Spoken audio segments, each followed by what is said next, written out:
Evening, everyone. Thank you for joining us for the Finance, Ethics and Performance Scrutiny Committee on the 27th of June at 7 p.m.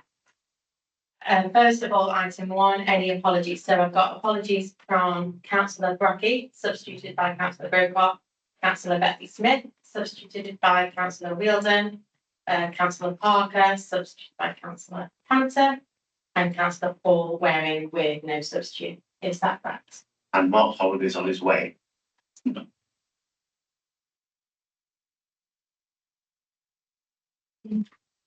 Thank you. Any more apologies?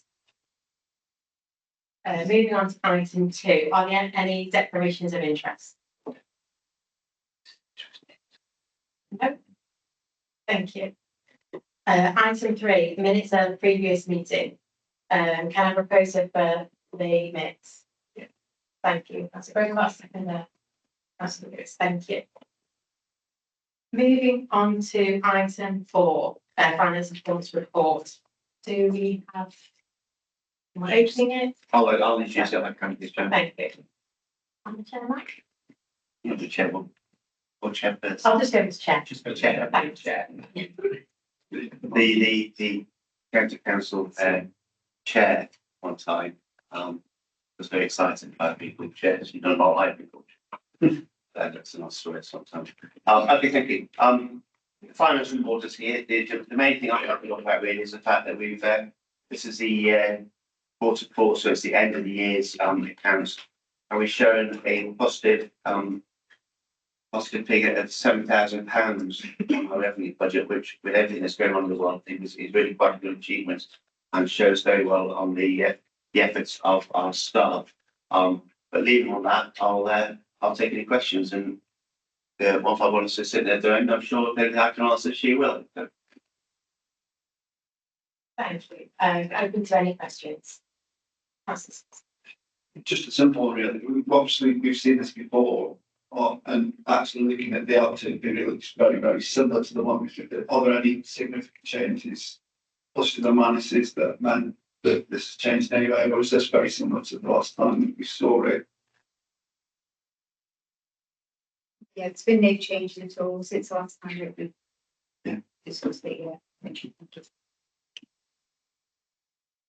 Thank you. Are there any further questions? No. No. Thank you. Do the committee accept the report? Chair, are we going to look at the indicators separately? Yeah. Okay. Doing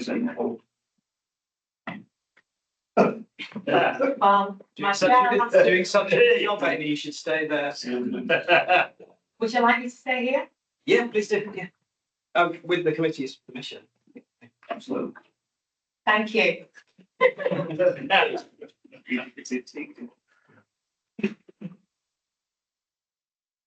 So do we now go through the indicators? Thank you.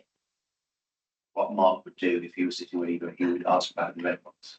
Yeah. Can you tell me about the red ones? That's the way it normally works.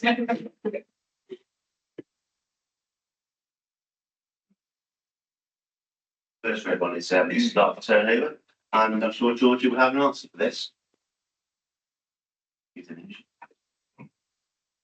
Yeah, so staff turnover is above of our target figure. And we've discussed this before around, we are in a period of change and transformation. And this isn't always a reflective of the fact that things aren't going well. I think that there's a balance in between being too stubborn, but also it can tip the other way. But what I've done for this time, just today, I managed to pull some figures out in terms of the reasons people in. So hopefully that'll give some assurance as to people are happy and content working here. Our staff survey showed that anyway. But the figures are showing us really that there are around about 47% of the turnover figures are resignations. So that's people moving on to their employment and going elsewhere. But the other largest portion of people leaving employment here is either retirements or or our dismissals of individuals. So not necessarily choosing to leave, but actually it's choosing that we progress differently without them. So I think it shows that that's we are still a really positive place to work. We've got the figures that prove that, and hopefully that evidence there gives some assurance then that we can continue as we are. We can do a more in-depth breakdown in future if needed. But I'm happy to take any questions. Thank you, Georgie. Questions, Councillor? Councillor Crowpath. Thank you, Chair. Just a quick one regarding retirements. I know we have quite a few retirement. How are those positions being filled or shared out amongst the actual staff, can I ask you? I mean, it all depends on the actual post in question, but our process when a post becomes vacant is to review that at CLT. So there's a process of authorisation posts to be filled. So the service director will put that forward. CLT will discuss it. We'll look at the finance implications, the HR implications. We'll have an in-depth discussion with, is there a different way we could be providing that service? Is there something else we could do? Could we change the skills needed for the post? We understand actually, is this what we need moving forward? And we agree what's appropriate in those cases. So there's not one size fits all in that scenario, but we're not losing headcount, we're not losing posts as such, but we might choose to do something in a different way. Thank you, Councillor Slopes. Thank you, Chair. Hopefully this is a very straightforward question. So the dismissals, are they disciplinary or are they? There'll be a range. So it could be a conduct issue, there might be workers issues, and some of those will be ill health. So a range of different ones. Okay, but not redundancies. No, there's been no redundant. Okay. And with regard to the resignations, have we done any work on why people are choosing to leave this organisation to move to another one? That we are taking forward to our next JNCC, which we can then bring here if needed. We do pieces of work, we do our exit interviews, we do staff appraisals, all that sort of qualitative data tells us how people are doing, why they're looking to move on. So we can pull that information down.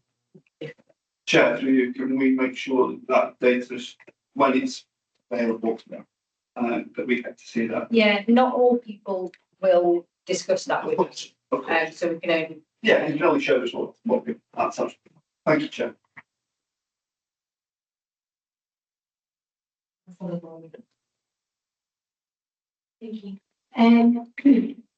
I had a question regarding the dismissals. I couldn't see in the report the actual percentage of it that was dismissal. I don't know if that's in there, but I was just wondering, have we got I think we will have the data on out of those dismissals, or how long they were with the council, and then if we need to review potentially recruitment and training, because if it's going to be off the back of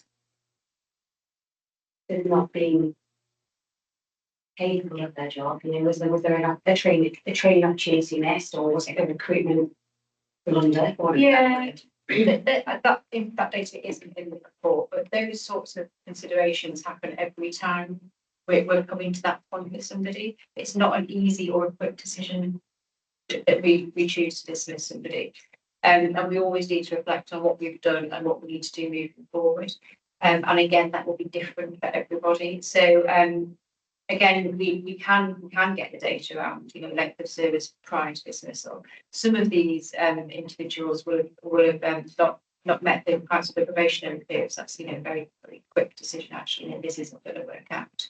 But yes, there might be some people who worked here a bit longer. But again, there will be reports, there'll be investigations, there'll be lots of documentation around what's happened to support this person, and those things will be considered at any hearing, at any appeal that's subsequent to any hearing around did we do all we could do as a council to actually support that person to stay in work, because that's all to retain people and to give them the skills and the capability, give them the guidance to be able to conduct themselves as we need to. So all of that work goes into every one of these cases. And sometimes it can get to the point where actually there isn't anything else we can do, and that's where we end up in the sad situation where you have dismissal.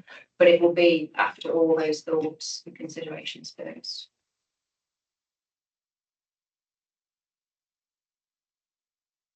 Councillor Whittam. It's more of a comment than a question.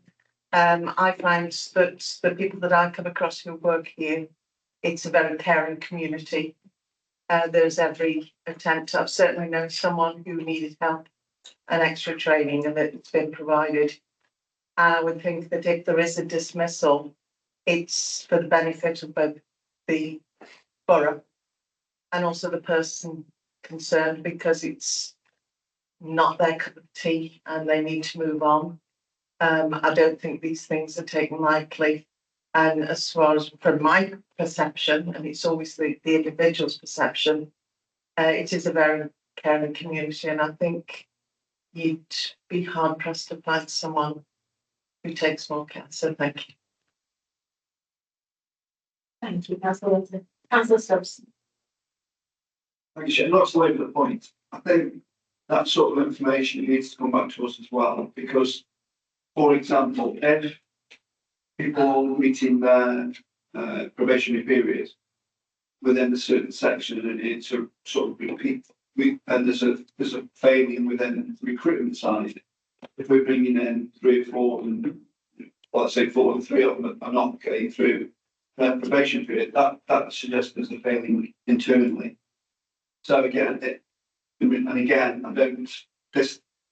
don't want it to become a witch hunt. It's a learning process. But if the data is leading us in a direction that actually 50% of the time it's actually a recruitment issue rather than an issue with the actual employee, the wrong person was employed, then we need to learn from that. Again, if we can look at that even twice a year, just to make sure that as an organisation we are trying to recruit the best people in the correct way, that's only good for especially people in Newcastle, because they don't want a constant churn of staff, because we're not recruiting the right people, for example. Thank you. We can certainly provide some statistics and some data. I think some of these figures are so small, but we just need to be careful of individuals' confidentiality, particularly with things like probationary periods. Again, those numbers are very, very tiny. But hopefully that fact in itself gives some reassurance that it isn't a recruitment failure. But we just need to be really careful how we share that data. Even if you share it in post session, that's fine. Thank you. Are there any further comments on that one? No. Just moving on to the next amber one, which is the average number of days per employee loss to sickness. Yeah, thank you. If I could just point out that this little, it's the amber.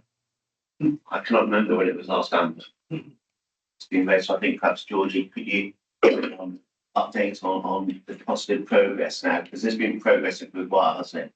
Now suddenly we've clicked over into a new level. So we'll update the committee on where we are with that, then, Joe. Yeah, it's amber for the first time I think in about 14 months, which is really positive. We've obviously done an awful lot of work, some of which we've discussed here around the sickness action plan, around actually looking at the reasons for sickness, looking at some preventative measures, but also looking at our processes and making sure that we're working with people when they do have absence. And that is showing in the numbers now. The sickness trend continues to go down. So this is the quarter 4 report, but it's continued to go down.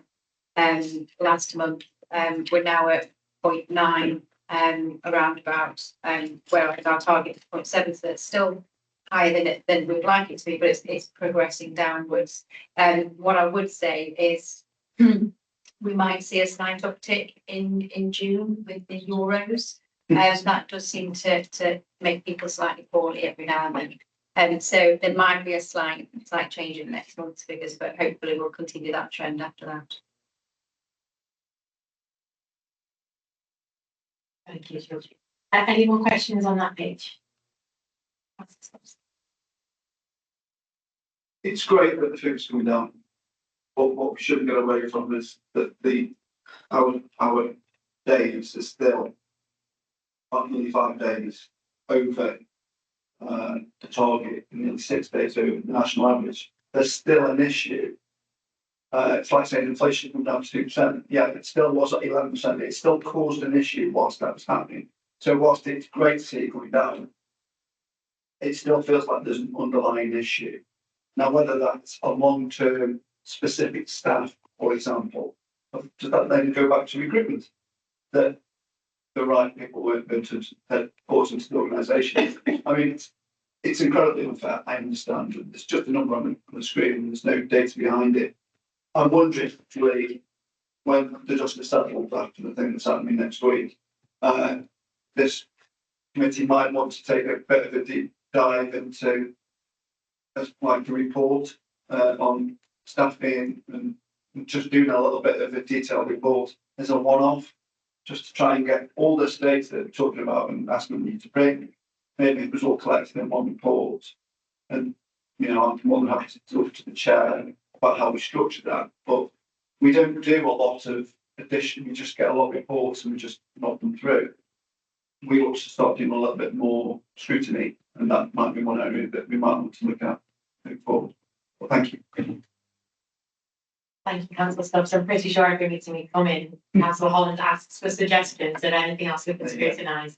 So I'm sure he would relish the opportunity to be able to talk about the things we can scrutinise. Has anyone got any other questions or comments on this page? No? Moving on to the next page, heads with the percentage of customer hub requests resolved at first point of contact. Has anyone got any questions on this page?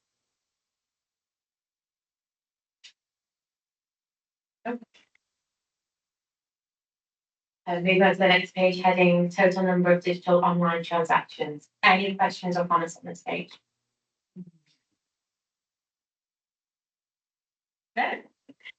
Thank you. Next page, heads up dry recycling household collections from the curbside. Any questions or comments on this page?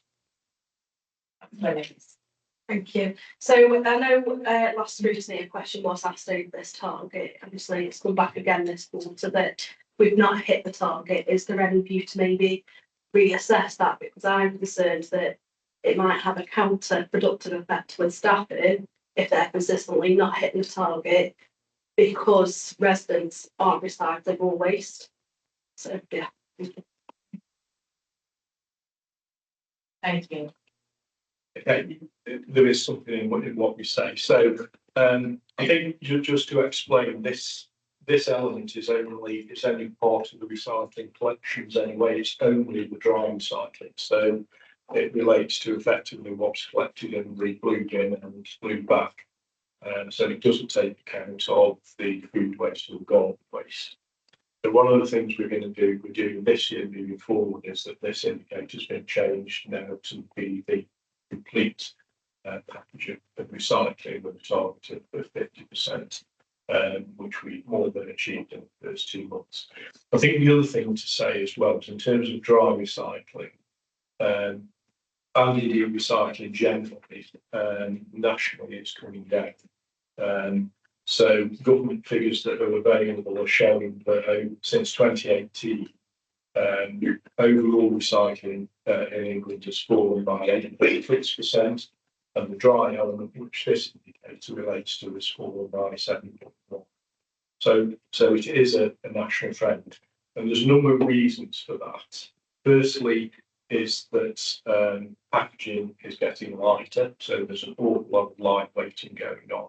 And that's in order to save on transport costs and things like that. And you will probably notice that in goods that you buy. I mean, the plastic bottle that you've got there on the table, you will notice is probably a lot thinner and a lot easier to crush than maybe it was a few years ago. So that's a classic example. There's also examples of the moving from different materials, so say from glass to plastic. Glass is quite heavy, plastic is not.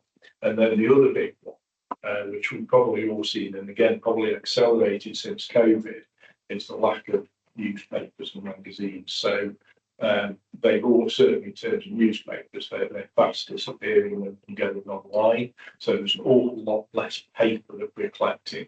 Now that's been in one sense changed by because there's more cardboard, there's more online shopping and things, but cardboard doesn't weigh as much as paper. So there's an awful lot of complex factors that sort of sit behind it. And that's really why you see that fall nationally. But as I say, I think we recognise that it's a confusing target because it's only looking at one element. So as I say, moving forward now, we'll be looking at the whole picture. Thank you. Thank you, Andrew. Any more questions on this page? Sorry, councillor. Yeah, thank you, Chair. I'm not sure if this is the right phrase to ask. Are we still short of staff on roadside refuse collections? The reason I ask is where I live, the main road was done today. The side roads are still not been touched. They've done the garden waste, but they haven't done the black non-recyclable. They haven't done the waste food bins, and it's annoying people locally. We have got an issue this week. We've had a spike, and it just relates to what George has just been saying. So we've had a quite a large of sickness with there's a COVID bug going around, and we've had a sickness and diarrhea bug. So effectively on Tuesday we had 29 staff out of 83. So we are happy to move things around, and it's meaning collections aren't as reliable as they are now. Hopefully that will be because of by next week. Thank you, Chair. Thank you, councillor Pant. Any other questions on this page? No? Thank you.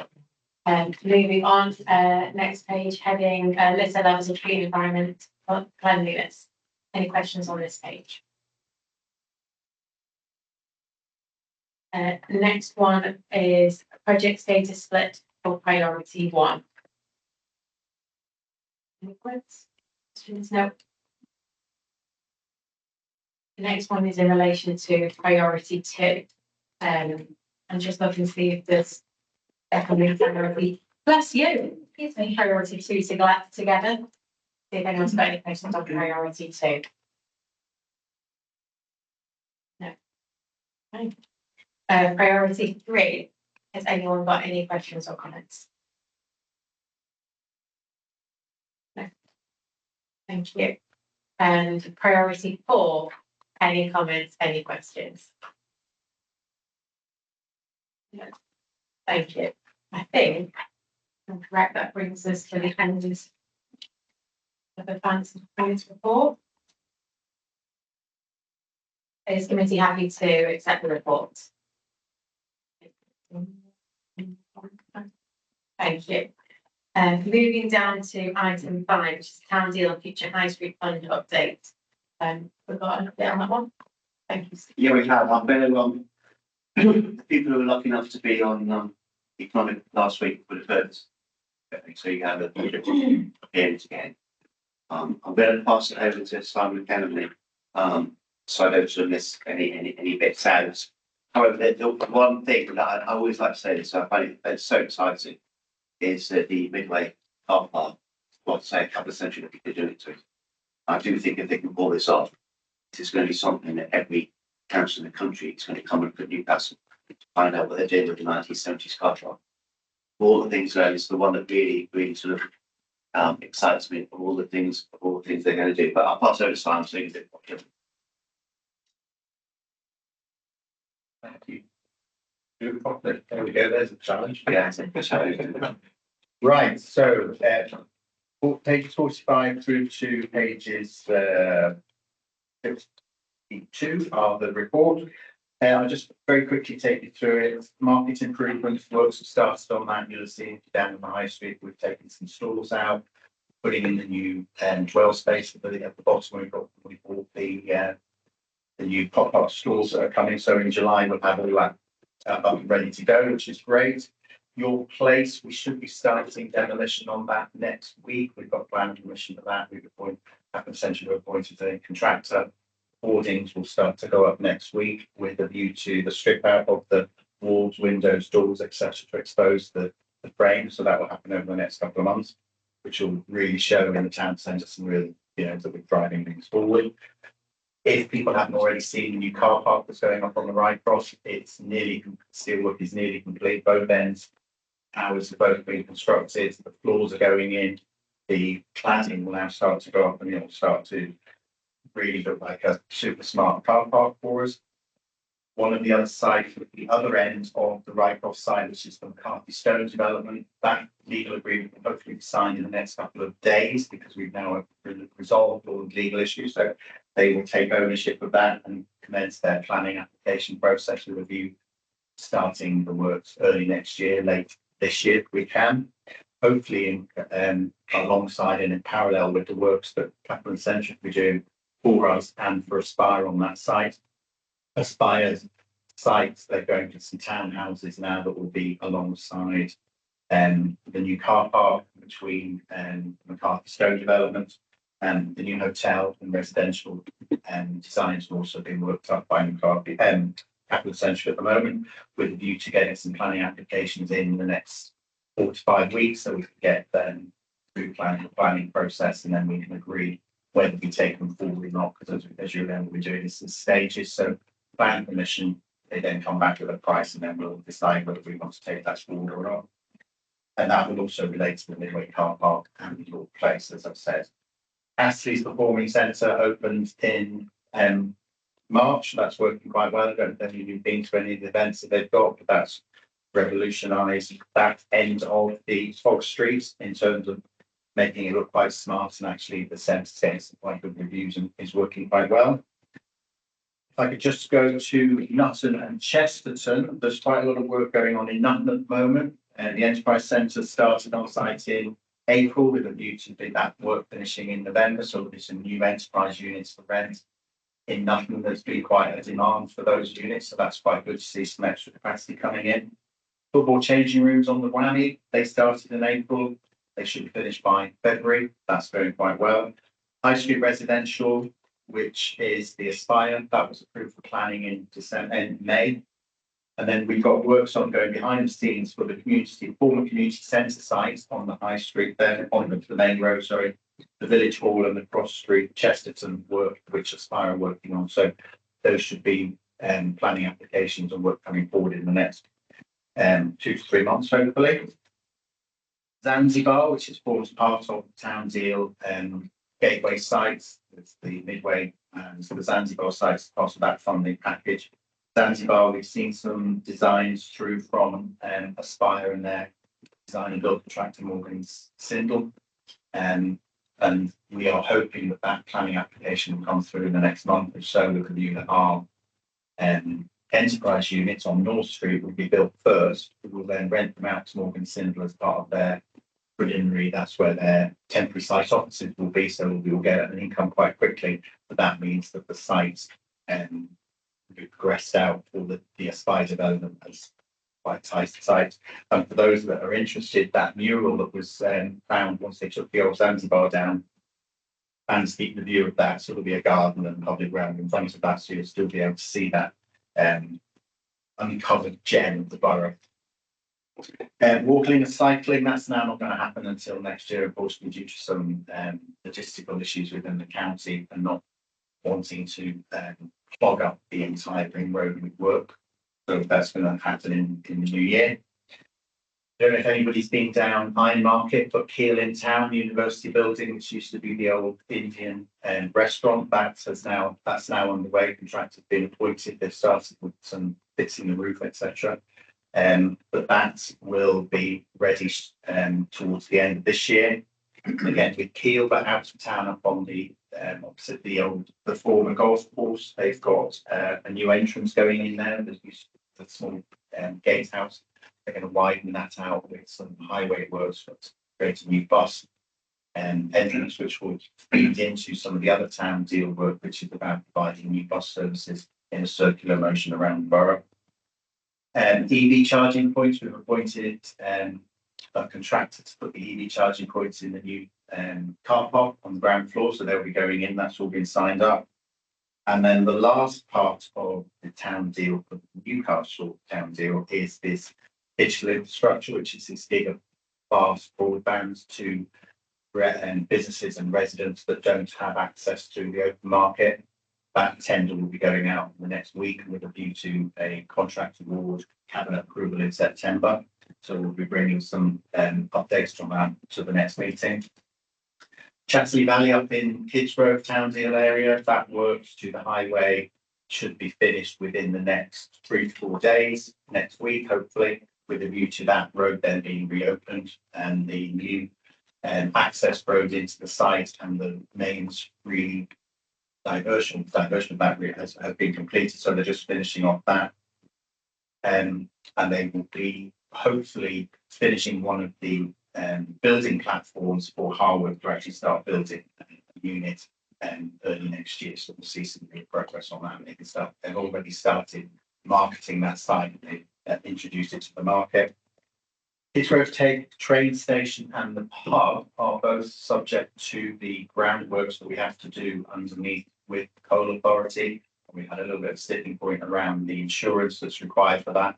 That's now being resolved. So the station works will be progressing first, and then we're just doing some design works and re-looking at the shared service hub about who goes where and who's going to be a tenant, etc. And that is it in a nutshell. I'll try to get that through very quickly, but if I left anything out, I'm happy to answer any questions. But in terms of spend, just before I finish the chair, sorry, future high street spend is literally, we're at the last pennies going through the door, which is well ahead of programme. Town deal, we are in Newcastle a little bit behind because of some of the delays, but because work is now progressing at some speed, we're confident that this money and in Kidsgrove will be spent by the deadline of March 26th. Thank you, Simon. Any questions open to the floor? Yes, Councillor Sutts. Sorry, Simon, I'm going to be very negative on this. When was our last update on the town deal? Was it 3 or 6 months ago? It was at the last meeting. Yeah, 2 or 3 months ago. It feels like nothing's happening this year. Nothing. So you're talking about Newcastle putting boards up. You're talking about the not-unforeseen buildings. Nothing has happened. Nobody can be able to get anything that's changed in the last 2 or 3 months. Nothing at all. And people are starting not to believe that anything's actually ever going to happen. No, it's nice. It's borders online. The escape road, as people call it these days, is actually finally going to reopen. But from that report, I'm not sure what I can tell people in talking about Lyme that's actually happening in this room. Because this might be happening in a couple of months, and we're not quite sure what's happening with the shared hub. They bought the land for the shared hub, but we don't know if it's going to be there. We don't know what we're going to do with the car park, the staff's going to the old staff's going to council car park for the extension. Just nothing to tell them. I mean, is there something to tell them apart from the 3 paragraphs that are in the report? Thank you. I agree with you. It does look like nothing is happening because all the activity has been happening behind the scenes. It's been very difficult to deal with Network Rail and it's been very difficult to deal with Coal Board. Add that to insurance companies and lawyers, it's very difficult to get to a resolution. We've now got that resolution. We're getting the insurances in place, which means that we will be able to get the works underway. There'll be a cabinet report in July, which you can share with residents at the time, which is asking for permission to enter into an agreement with the coal authority so we can start to do the ground investigations on that site for the shared hub. The station works will be undertaken by the operator and Network Rail, so that's all part of the grant agreement. But we should be seeing early autumn some activity with physical people and equipment on site. It's been very frustrating and disappointing that the progress has slowed, but we have not sat back and let it be slow. We are dealing with large institutions who were a very small cog in there. In terms of what the shared service hub will be going on the former garage site and the car park, it won't be going next to the library. It's the redesign is just a matter of making sure that the right tenants have the right rooms and access. So again, planning permissions will be coming through shortly. I can only apologise for that. No.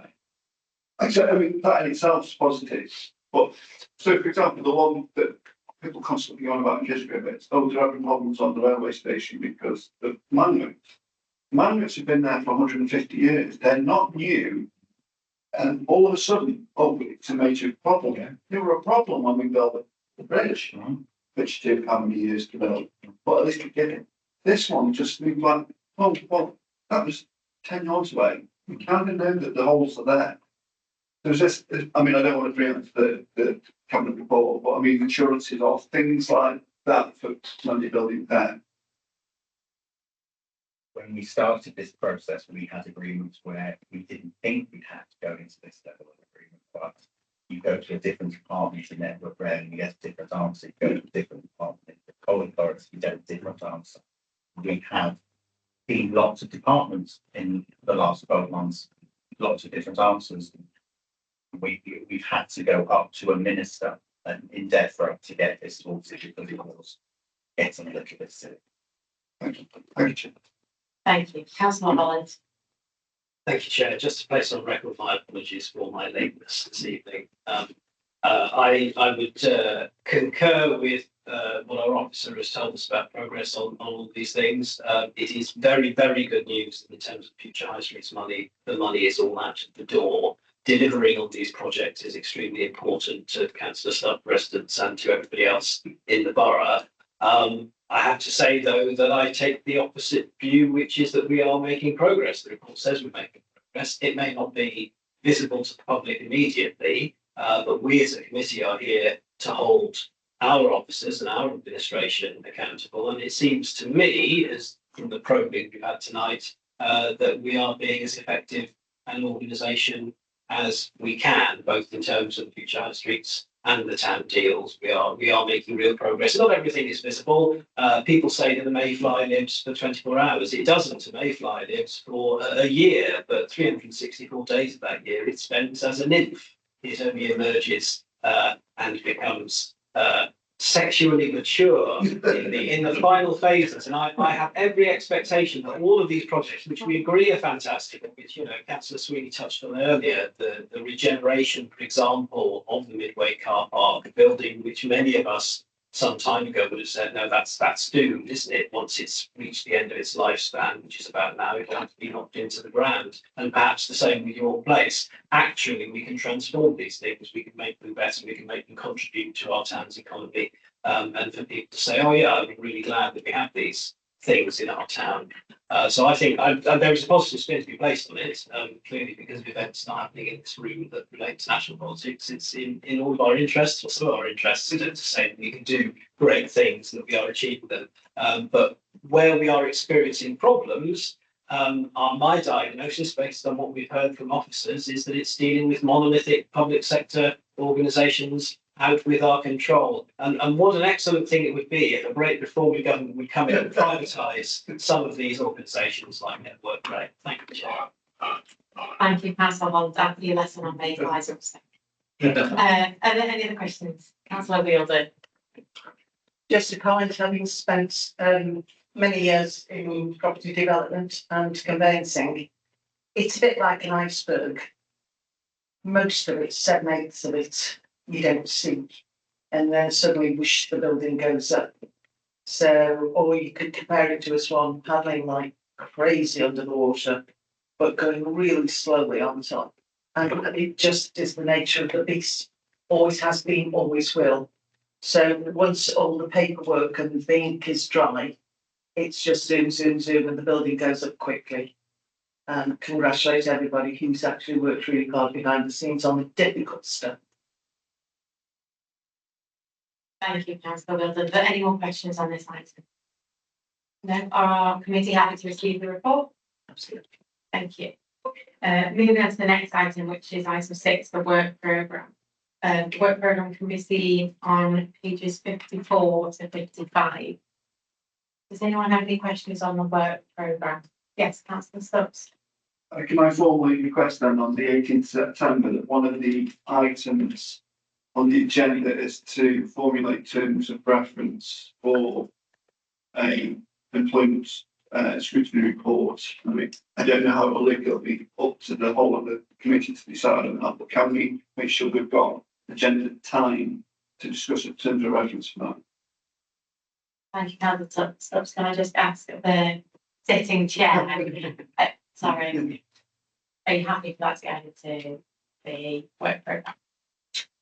So we did have the last report that we had on this, I think, focused mainly on the sickness absence end of it. We talked about the staff review and the feedback that we get from that. It was quite detailed. To be clear then, is Councillor Stubbs requesting that we do we asked for a similar piece of work, but this time with information focused on staff turnover and some of the detail which was requested earlier that goes above what we get in the performance indicators, but comes as close to explaining some of those issues without breaching data confidentiality for those people at the very granular level. Is that what we're looking for? Rather than like a task and finish exercise, it's a deep dive like the one that we very recently had, but with a slightly different focus. And if that's the case, would our officer suggest would September be a timely thing?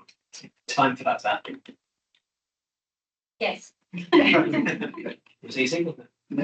Thank you. Thank you for the suggestion. Thank you, Georgie, for confirming. So we'll add that to September's work programme. Is there anything anyone else wants to say on that? No. Committee happy for that to be the work programme? Thank you. Moving on to item 7, public question time. Is anyone aware of any questions? No. Thank you. Number 8, any urgent business? Are we aware of any urgent business? No. No. Item 9, the date of the next meeting is Wednesday, the 18th of September. I call the meeting to a close at 7:44. Thank you very much, everyone. Thanks.